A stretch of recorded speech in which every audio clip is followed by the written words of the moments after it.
बोकारो में एक जनसभा को संबोधित करते हुए भाजपा के राष्ट्रीय अध्यक्ष केंद्रीय मंत्री जेपी नड्डा ने कहा कि राहुल गांधी आजकल ओबीसी पर चर्चा कर रहे हैं। वे संविधान की पुस्तक लेकर घूम रहे हैं और दावा करते हैं कि उन्हें ओबीसी की चिंता है। मैं राहुल गांधी से पूछना चाहता हूं कि उनकी दादी ने मंडल आयोग की रिपोर्ट पर कार्रवाई क्यों नहीं की। मंडल आयोग हमारी सरकार में ही लागू हुआ और फिर ओबीसी को आरक्षण मिला। राजीव गांधी फाउंडेशन में कितने ओबीसी हैं? सोनिया गांधी की यूपीए सरकार के दौरान राष्ट्रीय सलाहकार समिति में कितने ओबीसी थे? उन्होंने क्या कुछ कहा, सुनिए। किया गया और क्यों इंतजार किया गया कि जब केंद्र में वीपी सिंह की सरकार बनी, जिसको समर्थन भारतीय जनता पार्टी ने दिया था, जब हमारी सरकार का समर्थन मिला तब मंडल कमीशन लागू हुआ और ओबीसी को आरक्षण का दर्जा दिया गया। आज आप ओबीसी के चैंपियन बन रहे हो, पिछड़ा वर्ग के चैंपियन बनना चाहते हो? बताओ मुझे, राजीव गांधी फाउंडेशन में कितने ओबीसी के सदस्य हैं? बताओ मुझे, सोनिया गांधी के यूपीए की सरकार के दौरान नेशनल एडवाइजरी कमेटी में जिसकी चेयरमैन श्रीमती सोनिया गांधी थी, उसमें कितने ओबीसी थे? और मुझे बताओ, कांग्रेस पार्टी के राहुल गांधी जी, आपके कांग्रेस वर्किंग कमेटी में कितने ओबीसी हैं? मैं गौरव के साथ कह सकता हूं कि आज मोदी जी के नेतृत्व में चलने वाली भारत सरकार में 27 ओबीसी मंत्री हैं, 27 ओबीसी मंत्री। मैं ये भी गौरव के साथ कह सकता हूं कि अगर बैकवर्ड कमीशन को, पिछड़ा वर्ग के कमीशन को अगर किसी ने संवैधानिक दर्जा दिया तो वो किसी और ने नहीं दिया, वो श्रीमान नरेंद्र मोदी जी ने दिया। ये भी हमको ध्यान में रखना चाहिए। वहीं उत्तराखंड के मुख्यमंत्री पुष्कर सिंह धामी ने भयंदर में एक सार्वजनिक रैली को संबोधित किया। वहीं सीएम पुष्कर सिंह धामी का कहना है कि यहां जिहाद नहीं चलेगा, सभी एकजुट होंगे और विकास के लिए वोट करेंगे। हमारे राष्ट्रवादी लोग जो देश की संस्कृति में विश्वास करते हैं, एकजुट होंगे और हमारे उम्मीदवार नरेश मेहता को यहां से जरूर जिताएंगे। 1000 एकड़ से भी ज्यादा जमीनें हमने इस लैंड जिहाद से मुक्त कराई हैं। हमने वहां पर चाहे वो धर्मांतरण हो, चाहे वो लव जिहाद हो या थ्रू जिहाद हो, उसके खिलाफ कठोर कार्रवाई की है। हमने दंगा रोकने के लिए, जो लोग दंगा करते हैं भाइयों बहनों, आप जानते हैं, घुसपैठिए, तमाम प्रकार से जो नीली चादरें, पीली चादरें चढ़ाकर तमाम सरकारी जमीनों को कब्जा करते हैं, हमने कहा है किसी भी कीमत पर हम देवभूमि उत्तराखंड के अंदर इसको नहीं होने देंगे। भाइयों बहनों, हमारे प्रधानमंत्री जी का भी विशेष लगा हुआ, चाहे बाबा केदार हो, चाहे हमारे भगवान बद्री विशाल हो या आदि कैलाश हो, हमारे आस्था श्रद्धा के केंद्र हैं, वो लगातार आगे बढ़ रहे हैं। आज 2014 से पहले वहां आने वाले, दर्शन करने वाले श्रद्धालुओं की, तीर्थयात्रियों की संख्या 13 में एक बड़ी आपदा वहां आई थी, वो संख्या घटकर 40,000 रह गई थी। उसके बाद 2 लाख 3 लाख लोग दर्शन करने आते थे। भाइयों बहनों, हमारे प्रधानमंत्री मोदी जी के प्रधानमंत्री बनने के बाद वहां का नवनिर्माण हुआ, पुनर्निर्माण हुआ और आज ये संख्या 20 लाख से भी ऊपर पहुंच गई है। आज भव्य केदार और दिव्य केदार बन गया है। इसी प्रकार से आप काशी की बात करेंगे तो काशी भी भव्य काशी और दिव्य काशी बन गया, काशी कॉरिडोर बन गया। महाकाल जाएंगे तो महाकाल लोक बन गया। और हम सब, अभी हमने दिवाली मनाई है और इस बार की दिवाली हमारे लिए बहुत खास दिवाली रही। हम सब बहुत सौभाग्यशाली हैं कि इस बार की दिवाली में हम सब ने कुछ विशेष दिवाली मनाई कि हमारे आराध्य प्रभु श्री भगवान राम 500 वर्षों के बाद अपने महल में दिवाली। भाजपा के पूर्व विधायक अनिल झा आपके राष्ट्रीय संयोजक अरविंद केजरीवाल की मौजूदगी में आप में शामिल हुए। वहीं आपके राष्ट्रीय संयोजक अरविंद केजरीवाल ने कहा कि अनिल झा का आप में स्वागत है। अनिल झा पूर्वांचल के सबसे बड़े नेताओं में से एक माने जाते हैं। उत्तर प्रदेश और बिहार से लोग शिक्षा और रोजगार के लिए दिल्ली आते हैं। जब डीडीए गरीबों के लिए घर बनाने में विफल रहा तो अवैध कॉलोनियां बनाई गई और उनमें बड़ी संख्या में पूर्वांचल के लोग रहते हैं। दोनों पार्टियां यानी कि कांग्रेस और भाजपा ने पूर्वांचल के लोगों के साथ अन्याय किया है। आगे उन्होंने क्या कुछ कहा, सुनिए। रोजगार नहीं मिलता तो वो शिक्षा और रोजगार की तलाश में दिल्ली की तरफ मूव करते हैं, दिल्ली आते हैं। और दिल्ली जब वो आते हैं अपनी गरीबी की वजह से वो मौजूदा कॉलोनियों के अंदर घर नहीं ले पाते, जिसकी वजह से डीडीए फेल हो गया गरीब लोगों के लिए घर बनाने में, जिसकी वजह से दिल्ली के अंदर ढेरों कच्ची कॉलोनियां बस गई। उन कच्ची कॉलोनियों के अंदर सबसे ज्यादा पूर्वांचल समाज के लोग रहते हैं। पूर्वांचल समाज के लोगों के साथ आज दोनों पार्टियों ने केवल राजनीति करने के सिवा कोई काम नहीं किया, केवल और केवल राजनीति किया। 2015 में जब मैं मुख्यमंत्री बना और जब मैंने अफसरों, उसके पहले मैं गली गली में घूमा, बहुत घूमा मैं दिल्ली के अंदर, और जब कच्ची कॉलोनियों में जाता था तो इतना पानी होता था, कोई पानी की निकासी नहीं थी, पीने का पानी नहीं था, सीवर का कोई सिस्टम नहीं था, कोई अस्पताल नहीं थे, कोई दवादारों का कोई सिस्टम नहीं था, कुछ नहीं था, कोई स्कूल नहीं थे, कोई विकास नहीं था।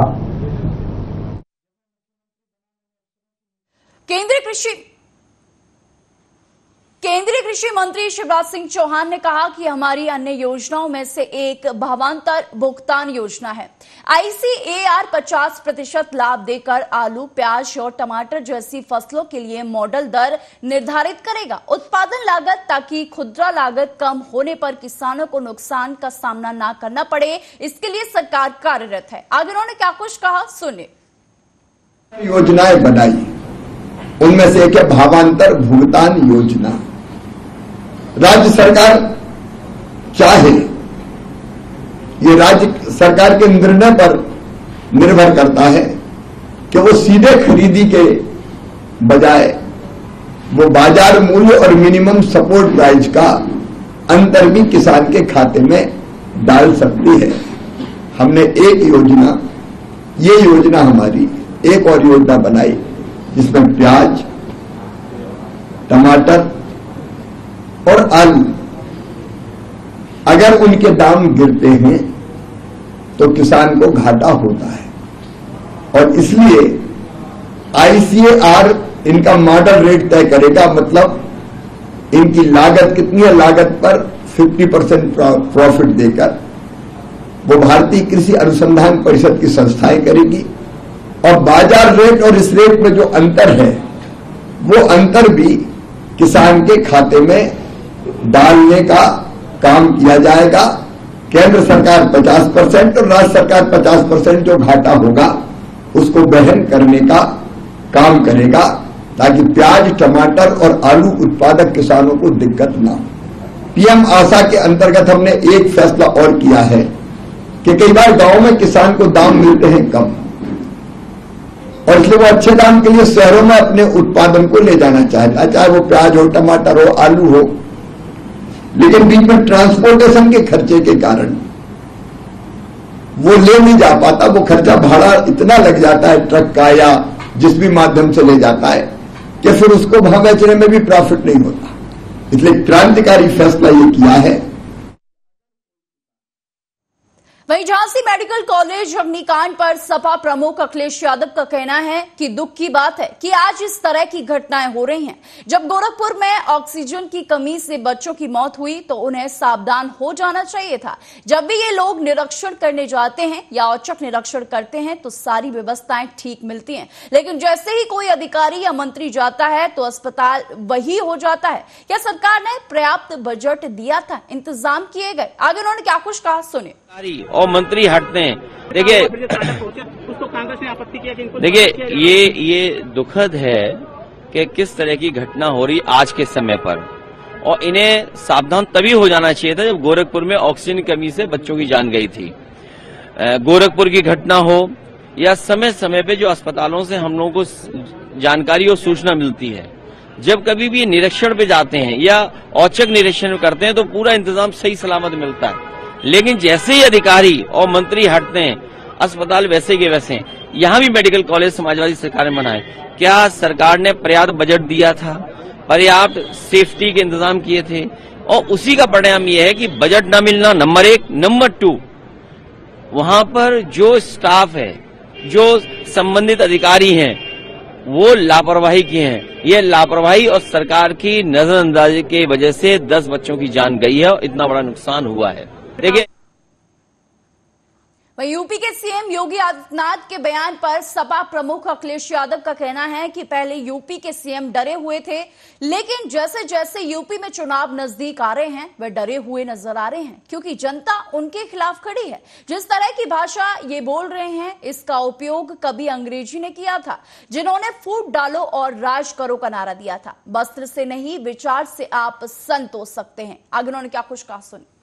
लेकिन वही काम आज समाजवादी पार्टी कर रही है मुस्लिम लीग की। देखिए, हमारे मुख्यमंत्री जी पहले थोड़ा बहुत डरे हुए लग रहे थे।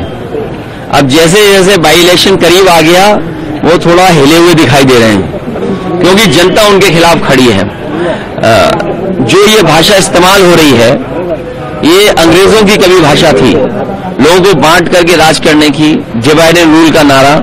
वही लोग इस तरह का नारा दे रहे हैं, वही इस तरह की भाव रख रहे हैं, भावना रख रहे हैं। हमें तो उम्मीद उनसे अच्छे विचारों की है।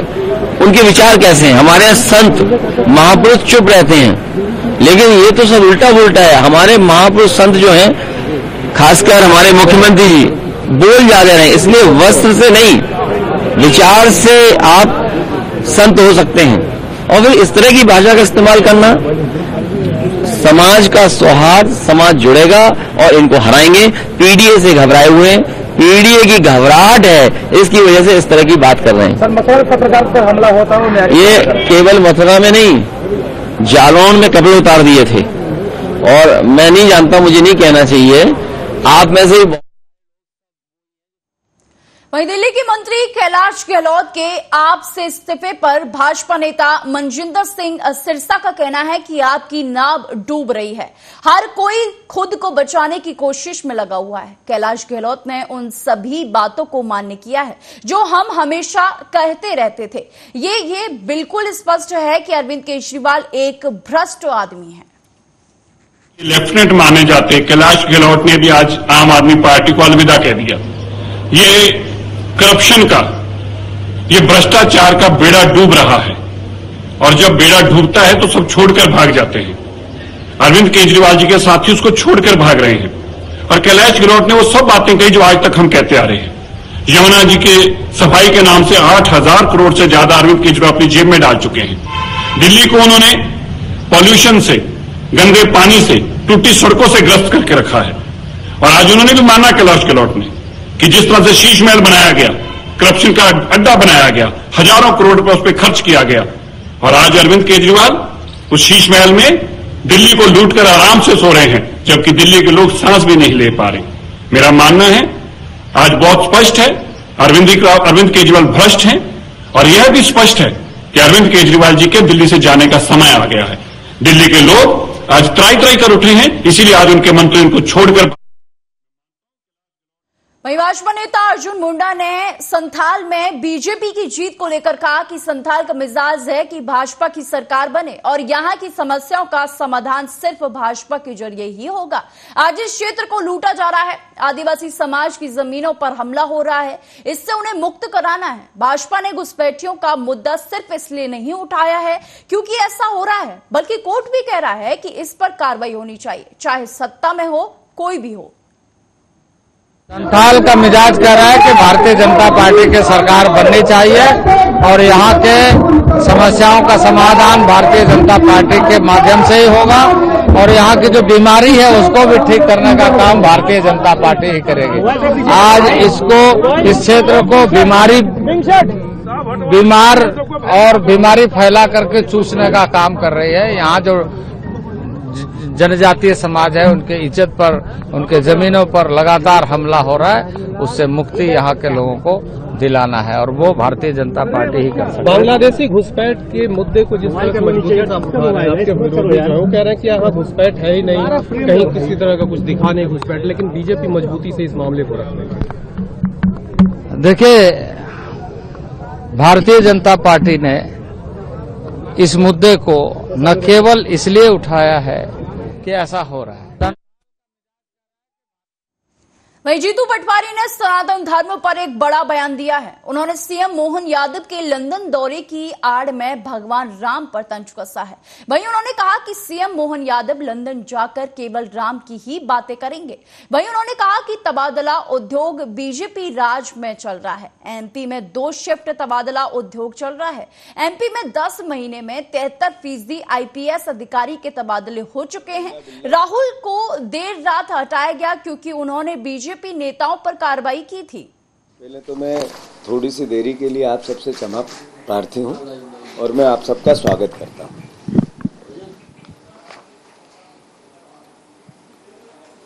मध्य प्रदेश के मुख्यमंत्री जो जनादेश मिला था वो शिवराज जी के नाम पे मिला था और चूंकि लोकतंत्र की हत्या करने में नरेंद्र मोदी जी को महारत हासिल है, मध्य प्रदेश के मुख्यमंत्री की स्थिति इतनी दयनीय है कि उनको पता नहीं कि कौन से अधिकारी का कहाँ उपयोग है और बार बार जब वो ट्रांसफर करके एक अधिकारी को 10 महीने में 5 बार तबादला करना, ये मुख्यमंत्री की अपरिपक्वता को दर्शाता है।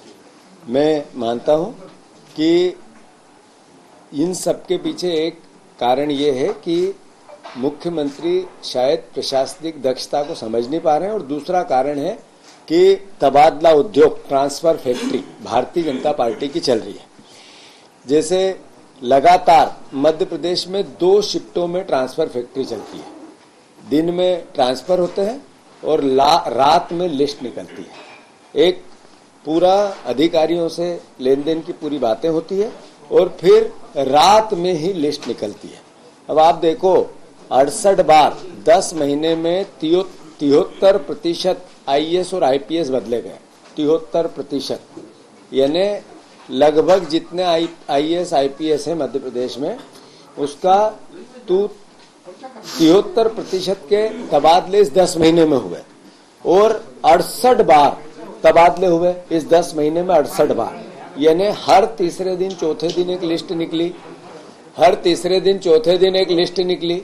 तो मैं समझता हूं कि ऐसे में मुख्यमंत्री जी को मैं आग्रह करना चाहता हूं कि मुख्यमंत्री जी, आप जो ये ट्रांसफर उद्योग चला रहे हैं, जो वल्लभ भवन को आपने अधिकारियों का दलाली का अड्डा बनवा दिया है, जो आप बार बार मैं ये कह रहा था एक प्रशासनिक माफिया है मध्य प्रदेश में, माफियाओं की सरकार है तो एक प्रशासनिक माफिया है, वो आप इसको सत्यापित करते हैं। आपकी पूरी कहानी अंधेरे की साजिश।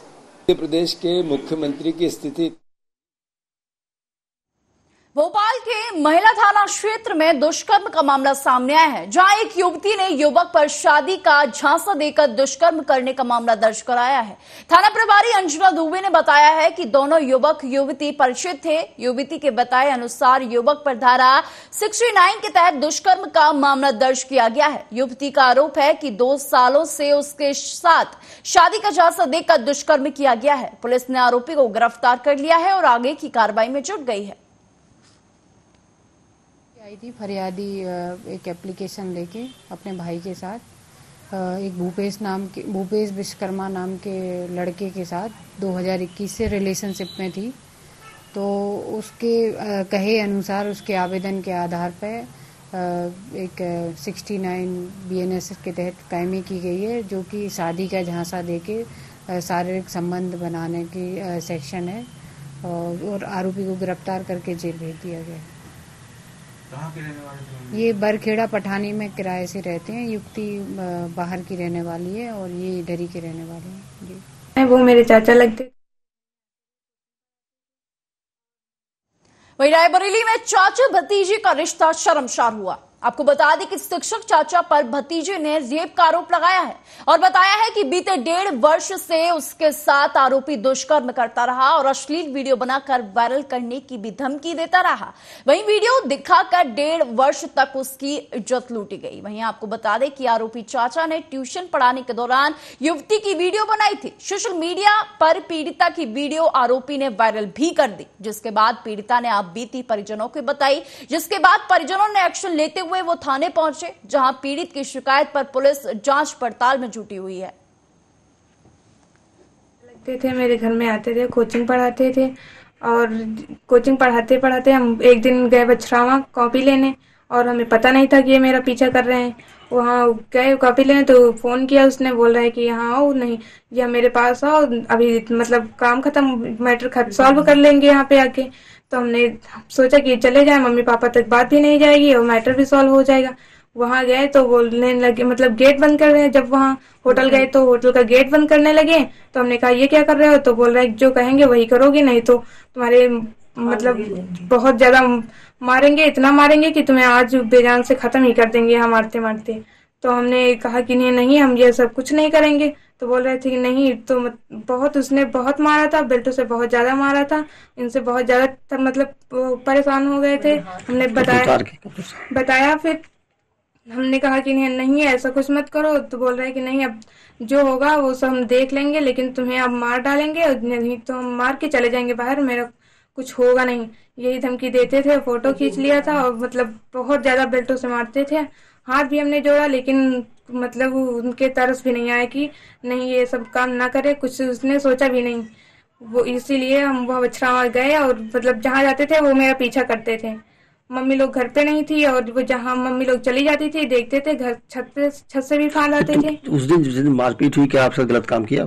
हाँ, उस दिन बहुत ज्यादा मतलब गलत काम कर रहे थे। हमने कहा कि ये सब नहीं करेंगे तो बहुत ज्यादा मार रहे थे, तो जबरदस्ती कर रहे थे, धमकी। खबर बिहार के मधुबनी से है, जहां एसपी के द्वारा थाना परिसर में नवनिर्मित झंडोत्तोलन मंच का फीता काटकर उद्घाटन किया। एसपी के द्वारा थाने का निरीक्षण कर पुलिस अधिकारियों और कर्मियों को कई आवश्यक दिशा निर्देश भी दिए गए। वहीं मौके पर सदर डीएसपी राजीव कुमार समेत अन्य पुलिस पदाधिकारी वहां उपस्थित रहे। वहीं एसपी के द्वारा स्वच्छता अपनाने को लेकर भी पुलिस कर्मियों को निर्देश दिए गए। वहीं उन्होंने जयनगर को जाम की समस्या से निजात को लेकर ट्रैफिक पुलिस बल की तैनाती की बात भी कही गई है।